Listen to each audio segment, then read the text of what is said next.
Hello students, good morning. आज हम लोग सोल्यूशन चैप्टर के लिए जो हमने आपको एक असाइनमेंट भेजा था, उस असाइनमेंट के कुछ क्वेश्चंस हम लोग कर लेते हैं। तो फर्स्ट हमारा क्वेश्चन है, the use of common salts example NaCl और CaCl2 anhydrous is made to clear snow on the roads this causes. ये जो अपने कोल्ड प्लेसेज होते हैं जहाँ पे विंटर में स्नोफॉल होता है, वहाँ पे स्नो को रोड से हटाने के लिए वहाँ पे सोडियम क्लोराइड और कैल्शियम क्लोराइड बिछाया जाता है। उसका क्या कारण होता है, क्या रीजन आपको बताना है। A lowering in freezing point of water, a lowering in melting point of ice, ice melts at temperature of atmospheric present at that time, all of these. तो बच्चों वहाँ पे आइस को मेल्ट कराना होता है। क्या कराना होता है? आइस को मेल्ट कराना होता है। मेल्ट कराने के लिए क्या क्या कारण होना चाहिए? A lowering in freezing point of water, water का फ्रीजिंग पॉइंट बहुत कम कर दिया जाए।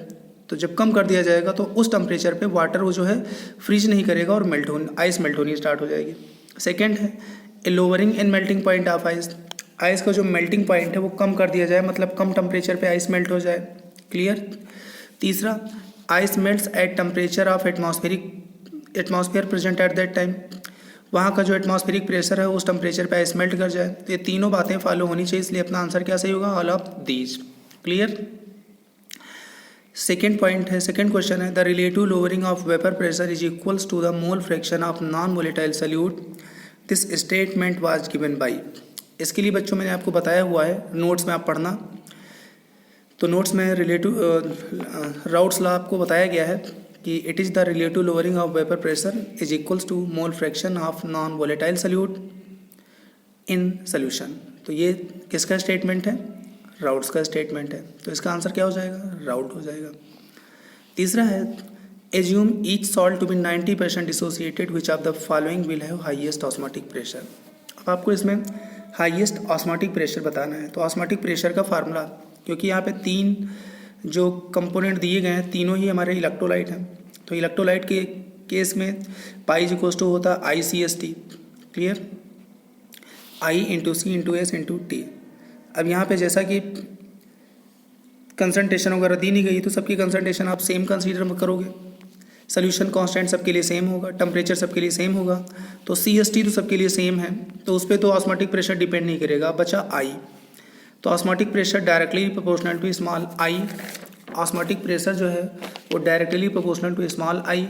अब इसमें बच्चों है क्या कि 90% डिसोसिएशन हुआ, अल्फ़ा सबके लिए 90 है, तो अल्फ़ा सबके लिए अगर 90 है तो I directly proportional to small n होगा, जिसमें n की वैल्यू ज़्यादा होगी उसमें I की वैल्यू ज़्यादा होगी। इसमें Al2SO4 होल थ्राइस 3 + 2 5 पार्टिकल मिल रहे हैं, इसमें 3 पार्टिकल मिल रहे हैं, इसमें 2 + 1 3 पार्टिकल मिल रहे हैं। सबसे ज़्यादा पार्टिकल मिल रहे हैं नंबर A में। क्लियर। तो उसमें I की वैल्यू भी ज़्यादा होगी और इसका मतलब ऑस्मोटिक प्रेशर भी किसका ज़्यादा होगा? Al2SO4 होल थ्राइस का। Clear students. Question number next है, when a solution is separated from a solvent by a semi permeable membrane then this phenomenon taking place is called as। तो इसके लिए सीधी सीधी बात, ये डेफिनेशन किसकी है? ऑस्मोसिस की है। अगर आपने ऑस्मोसिस पढ़ा हो, ऑस्मोसिस की डेफिनेशन मैंने आपको बता रखी है कॉपी में, नोट्स में। when two solutions of different concentrations are kept in contact and separated by semi permeable membrane then solvent molecules migrate from lower concentration to higher concentration, this phenomena is known as osmosis। तो ये भी osmosis की definition है, तो answer क्या होगा अपना? Osmosis होगा। अगला इसमें है, if a thin slice of sugar beet is placed in concentrated solution of NaCl then. अगर हम थिन स्लाइस शुगर की अगर हम कंसनट्रेटेड सोल्यूशन में हम फिल करेंगे, रखेंगे, डिप करेंगे, तो आपको पता है कि जो सॉल्वेंट मॉलिक्यूल हो माइग्रेट करते हैं लो कंसंट्रेशन से हाई या डाइल्यूट से कंसंट्रेट की तरफ। तो sugar beet will lose water from its cell. Clear. Sugar beet की कंसंट्रेशन कम है, बाहर NaCl की कंसंट्रेशन ज़्यादा है, तो वाटर का फ्लो कहाँ से कहाँ होगा? शुगर बीट से लेकर NaCl तक। तो उस केस में शुगर बीट वाटर को लॉस करेगी। क्लियर। और शुगर बीट वाटर को लॉस करेगी, तो इस प्रोसेस को हम लोग क्या बोलते हैं बच्चों? एक्सॉस्मोसिस। क्लियर। जब वाटर अंदर से बाहर जाए तो एक्सॉस्मोसिस और बाहर से अंदर आए तो एंडोस्मोसिस। तो इसमें आंसर क्या होगा? Osmosis from dilute solution to concentrated solution होगा, दैट इज एक्सॉस्मोसिस। इसका आंसर क्या होगा? एक्सॉस्मोसिस। क्लियर। अगला क्वेश्चन नंबर 6 है। 6 में देखो बताया गया है the boiling point of an azeotropic mixture of water and ethyl alcohol is less than that of the theoretical value of water and alcohol mixture, hence the mixture shows. ये mixture क्या show करेगा ये आपको बताना है। Clear. तो actually बच्चों जब हम वाटर और अल्कोहल को मिलाते हैं, क्लियर, वाटर और अल्कोहल को जब हम मिलाते हैं तो इसका जो बॉइलिंग पॉइंट होता है वो थ्योरेटिकल बॉइलिंग पॉइंट से क्या हो जाता है, कम हो जाता है। जब थ्योरेटिकल बॉइलिंग पॉइंट से कम हो जाता है तो मिक्सचर का जो वेपर प्रेशर होगा वो थ्योरेटिकल वैल्यू से क्या होगा, ज़्यादा होगा। और जब वेपर प्रेशर ज़्यादा हो जाता है तो उसको हम लोग बोलते हैं बच्चों positive deviation from Raoult's law. और पॉजिटिव डेविएशन कौन सा ऑप्शन अपना है, बी है। क्लियर। तो इसका आंसर सीधा हो जाएगा बी।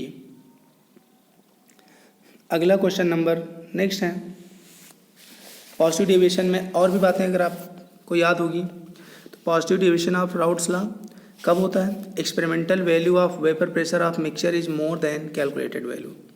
बॉइलिंग पॉइंट मिक्सचर का कम हो गया, इसका मतलब experimental value of vapour pressure क्या होगी, ज़्यादा होगी। Experimental value of boiling point of mixture is less then calculated value. और बॉइलिंग पॉइंट मिक्सचर की क्या हो जाती है, कम हो जाती है।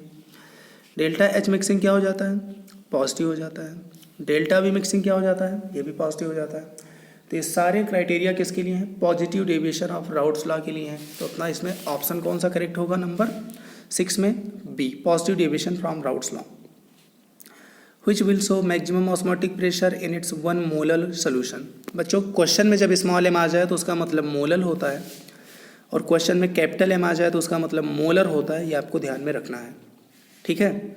आपके नोट्स में small M means molecular weight of solute and capital M means molecular weight of solvent. लेकिन यहाँ पे क्वेश्चन में चाहे बुक का क्वेश्चन हो चाहे पेपर में हो, कहीं पे small M means molar, capital M means molar, ठीक है। तो यहाँ पे 1 मोलर सबका सोल्यूशन का दिया है कंसंट्रेशन, और आपसे ऑस्मोटिक प्रेशर पूछा गया है। अब ऑस्मोटिक प्रेशर में जो कंसंट्रेशन होती है वो मोलरिटी होती है, मोलर होती है। क्लियर। तो डाइल्यूट सोल्यूशन के लिए जनरली मोलर और मोलर दोनों वैल्यू सेम होती है, तो हम इसको 1 मोलर को हम लोग 1 मोलर कह सकते हैं। क्या कह सकते हैं, 1 molar.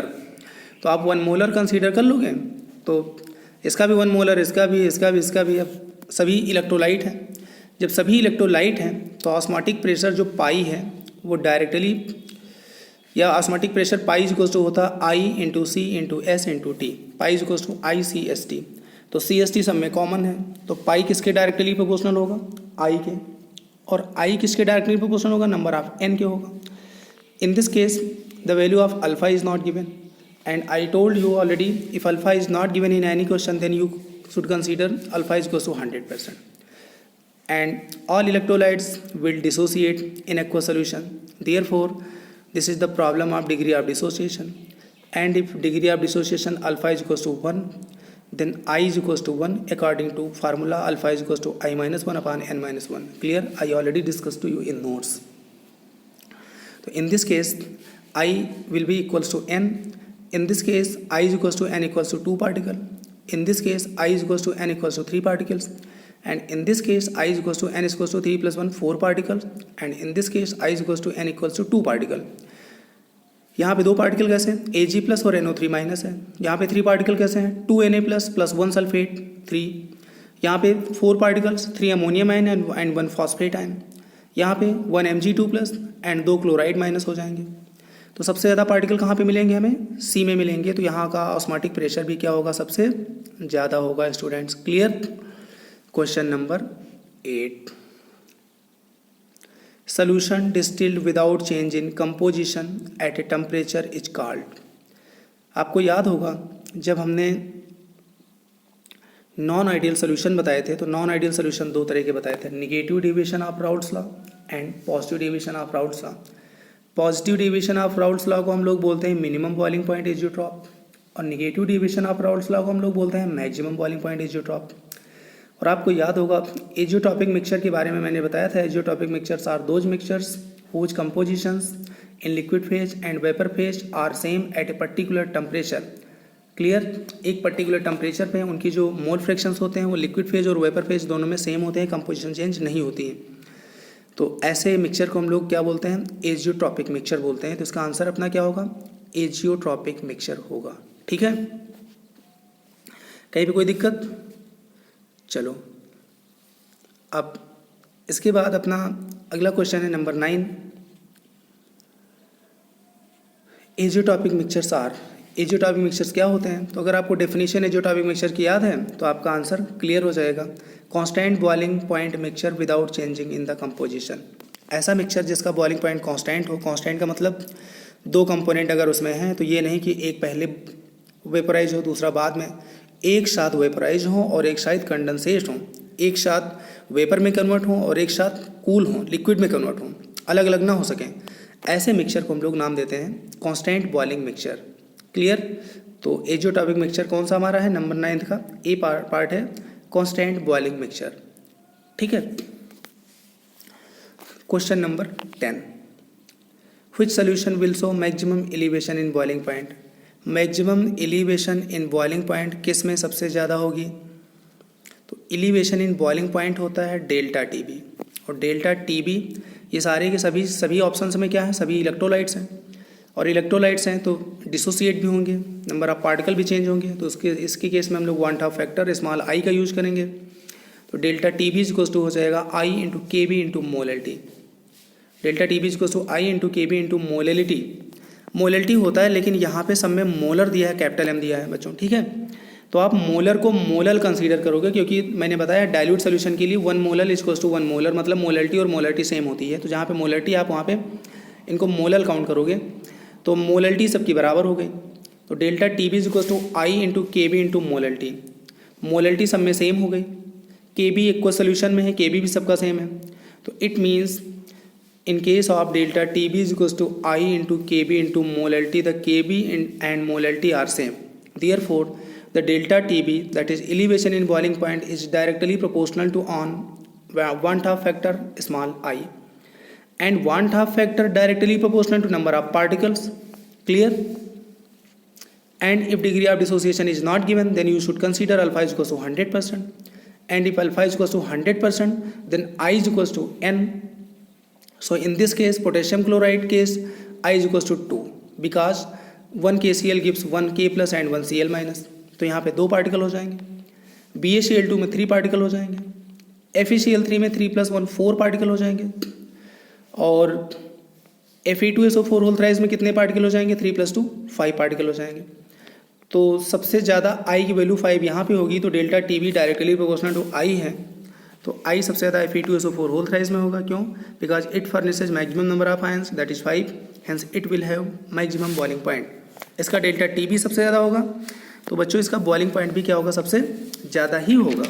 Clear? Now question number 11।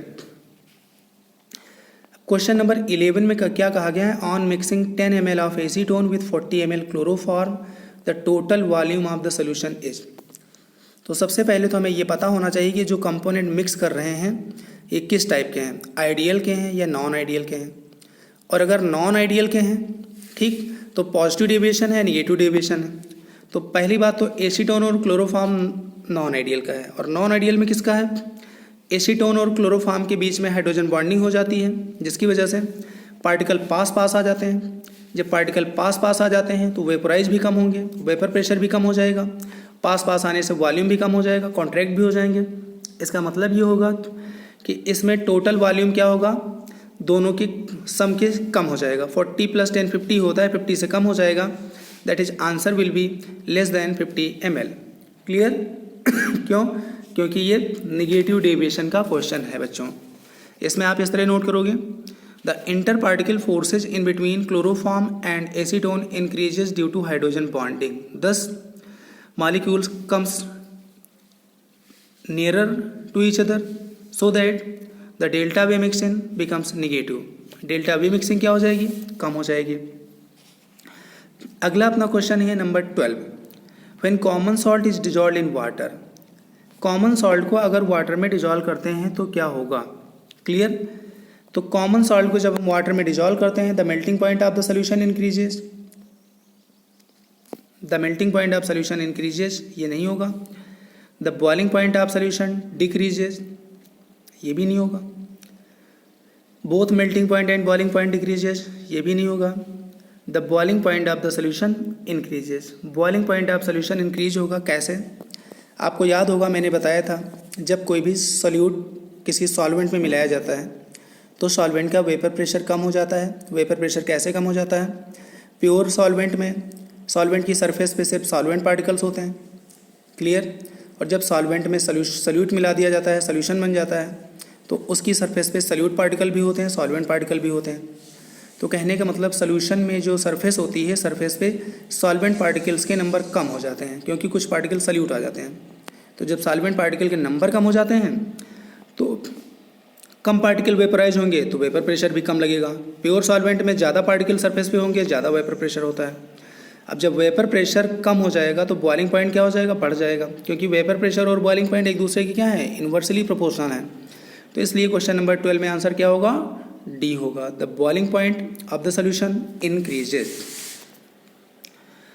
Question number 13 है, which of the following substances will loss its solubility with increase in temperature.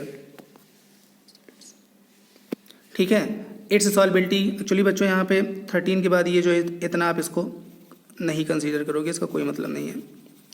तो अब क्या हो गया?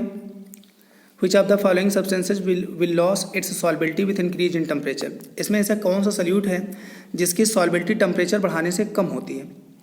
तो याद करो, मैंने बताया था NaOH को पानी में मिलाने से एक्जोथर्मिक प्रोसेस है, सोडियम कार्बोनेट को वाटर में डिजॉल्व करने से ये भी प्रोसेस एक्जोथर्मिक है, और सोडियम सल्फेट को वाटर में डिजॉल्व करने से ये भी प्रोसेस एक्जोथर्मिक है। और आप बच्चों ली चैटेलियर इक्वेशन याद करो कि ऐसी रिएक्शंस जो एक्जोथर्मिक प्रोसेस होती हैं उनमें लो टेम्परेचर फॉरवर्ड के लिए प्रोसीड होता है और हाई टेम्परेचर बैकवर्ड के लिए होता है। तो अब एक्चुअली इनकी सॉल्बिलिटी को बढ़ाना है तो हमें टेम्परेचर क्या करना पड़ेगा?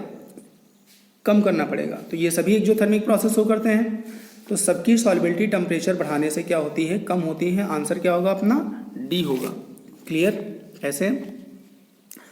All get dissolve with the evolution of heat, जितने भी डिजॉल्व किए जाते हैं सबको डिजॉल्व करने के बाद हीट इवॉल्व होती है, और हीट इवॉल्व होने से प्रोसेस एक्जोथर्मिक हो जाती है, और जब प्रोसेस एक्जोथर्मिक हो जाती है तो उस केस में टेम्परेचर बढ़ाने से सॉल्बिलिटी क्या होती है?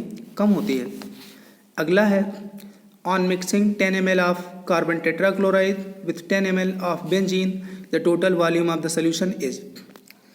10 ml कार्बन टेट्राक्लोराइड को 10 ml जब हम बेंजीन में मिलाते हैं तो कार्बन टेट्राक्लोराइड और बेंजीन, इनके दोनों के पार्टिकल के बीच में जो फोर्स ऑफ अट्रैक्शन होता है वो वही होता है जो दोनों को मिलाने के बाद दोनों के बीच में हो जाए। तो इसका मतलब क्या होता है? ये आइडियल बिहेवियर शो करते हैं, और आइडियल बिहेवियर शो करने वाले जो कंपोनेंट होते हैं उनका जो सोल्यूशन होता है उसका वॉल्यूम क्या होता है? एग्जैक्टली दोनों कंपोनेंट के सम के बराबर होता है। 10 ml plus 10 ml exactly 20 ml। That is option C will be correct in this case because both component form ideal solution, and in case of ideal solution delta V is equals to 0 होता है, change in volume 0 होता है, solution का volume exactly दोनों के सम के बराबर होता है। क्वेश्चन नंबर नेक्स्ट है, a teacher one day pointed out to his students the peculiar fact that water is a unique liquid which freezes exactly at 0 degree centigrade and boils exactly at 100 degree centigrade. He asked the students to find the correct statement based on this fact. Clear? तो ये अपना question है। अब इसका मतलब क्या हुआ? A teacher one day, एक टीचर एक दिन अपने स्टूडेंट को पॉइंट आउट किया, उसको बताया, ठीक, क्या बताया? That water is a unique liquid. Water एक ऐसा लिक्विड है, यूनिक लिक्विड है, अद्वितीय लिक्विड है, जो कि एग्जैक्टली 0 डिग्री सेंटीग्रेड पे फ्रीज होता है और एग्जैक्टली 100 डिग्री सेंटीग्रेड पे क्या होता है? बॉयल होता है। He asked the students, students को कहा to find the correct statement based on this fact. जो इन्होंने कथन बताया, तथ्य बताया, उस पर बेस्ड जो नीचे स्टेटमेंट है उनको स्टेटमेंट को आपको बताओ कि कौन सा स्टेटमेंट सबसे सही है, ऊपर के कथन को फॉलो करता है। क्लियर? तो इसमें नंबर ए है, water dissolves anything however sparingly the dissolution में भी। पहला ये है, वाटर सबको डिजॉल्व करता है, हाउएवर स्पेरिंगली द डिजोल्यूशन में भी। हो सकता है कुछ में कम डिजॉल्व हो, कुछ में ज़्यादा हो, दूसरा, water is a polar molecule, water एक हमारा पोलर मालिक्यूल है। Number C, boiling and freezing temperature of water were used to define a temperature scale. Clear. Boiling point और फ्रीजिंग पॉइंट जो वाटर का है वो टेम्परेचर के स्केल को डिफाइन करता है। Liquid water is denser then ice, liquid water ice से डेंस है।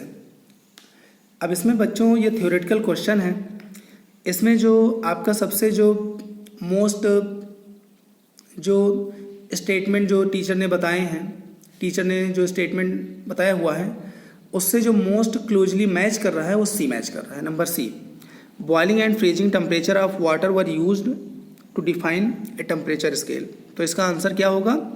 सी होगा। क्लियर। क्यों? एक्चुअली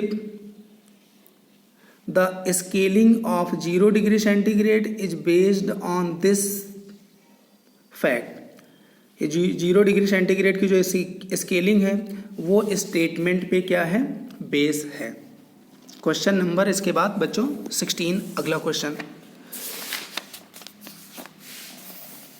अगला क्वेश्चन है, the osmotic pressure of a dilute solution is directly proportional to the osmotic pressure of a dilute solution is directly proportional to diffusion rate of the solute, ionic concentration, boiling point, flow of solvent from a concentrated solution.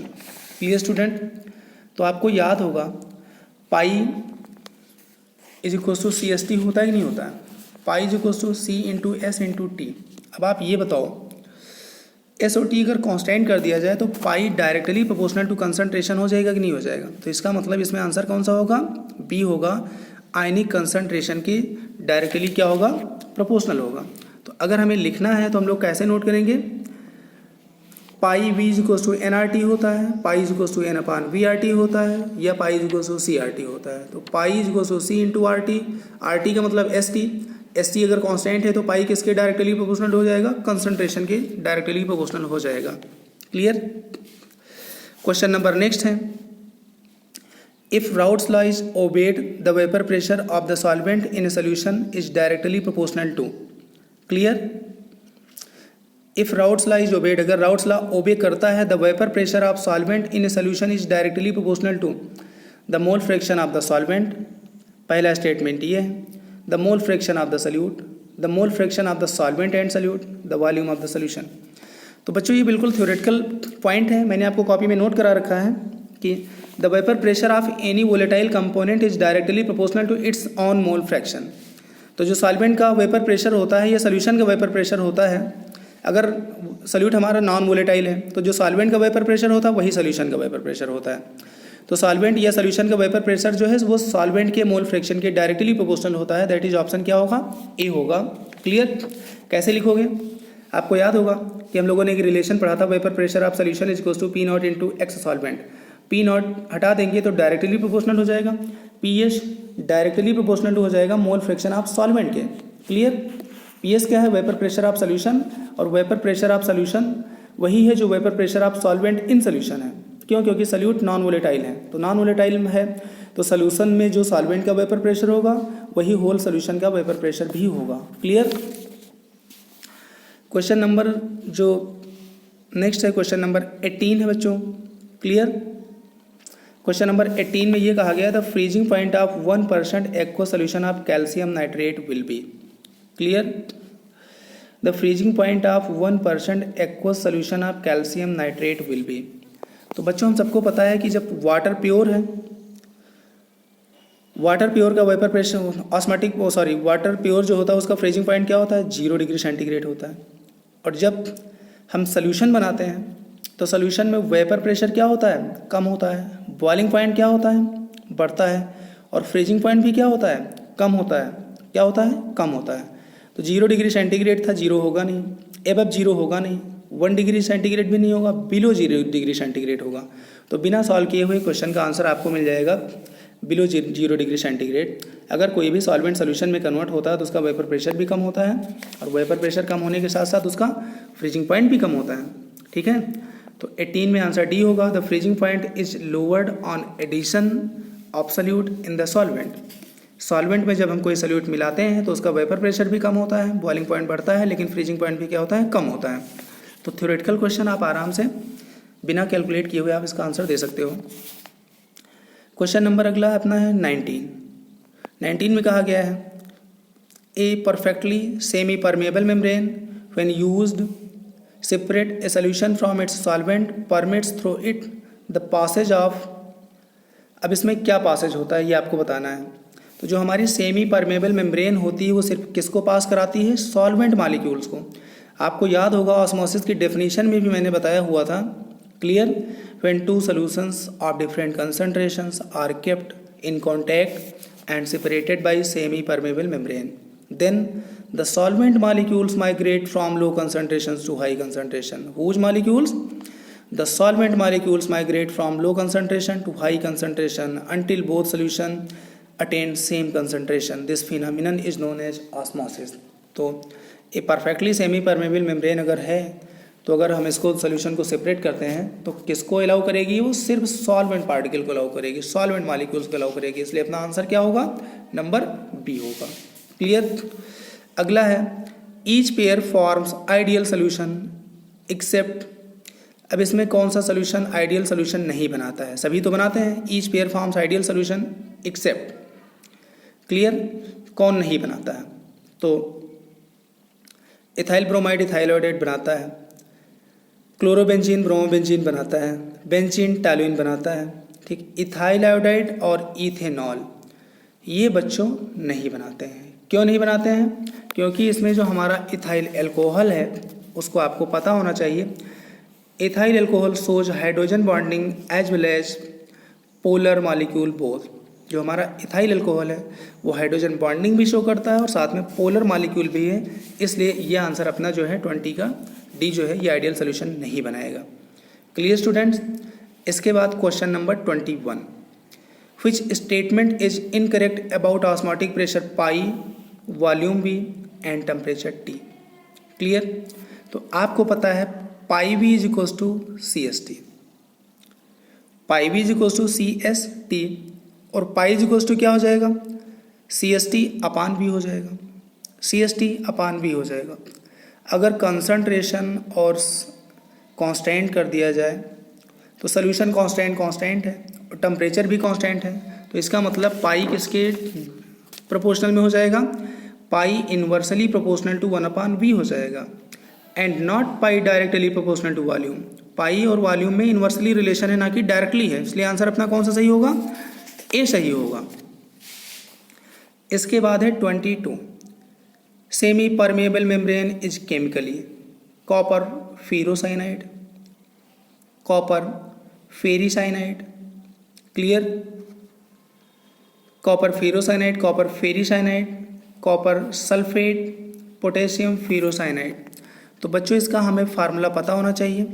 ये copper ferrocyanide होता है और copper ferrocyanide का formula क्या होता है, ये है, अभी भी थोड़ी देर पहले मैंने आपको क्वेश्चन में बताया भी था। It is copper Cu2 FeCN6, copper ferrocyanide molecule in gelatinous state में होते हैं। इसका जो काम क्या होता है, to work as semi permeable in the nature में सेमी परमेबल मेम्ब्रेन का काम करता है। तो कुछ मेम्ब्रेन ऐसी भी होती हैं जो नेचुरल होती हैं, क्लियर, जैसे हमने आपको बताया था एनिमल मेम्ब्रेन या सेल मेम्ब्रेन, ये तो हमारी नेचुरल सेमी परमेबल मेम्ब्रेन है, क्लियर। और जो आर्टिफिशियल है उसमें ये कॉपर फेरोसाइनाइड है, इसको हम लैब में बनाते हैं। इसका फार्मूला है Cu2 FeCN6, clear, Cu2 FeCN6, ये है कॉपर फेरोसाइनाइड। तो बच्चों 22 क्वेश्चंस विद सोल्यूशन हो गए। इनको आप अपने हिसाब से एक बार ट्राई करना, फिर भी जो समझ में ना है वो आप हमसे पूछना और ये सारे के सारे सोल्यूशन आप अपनी कॉपी में नोट कर लोगे। और जो इसके बाद रेस्ट क्वेश्चंस हैं उनके सोल्यूशन भी अभी हम थोड़ी देर में आपको भेजेंगे, ठीक है। Thank you, very good.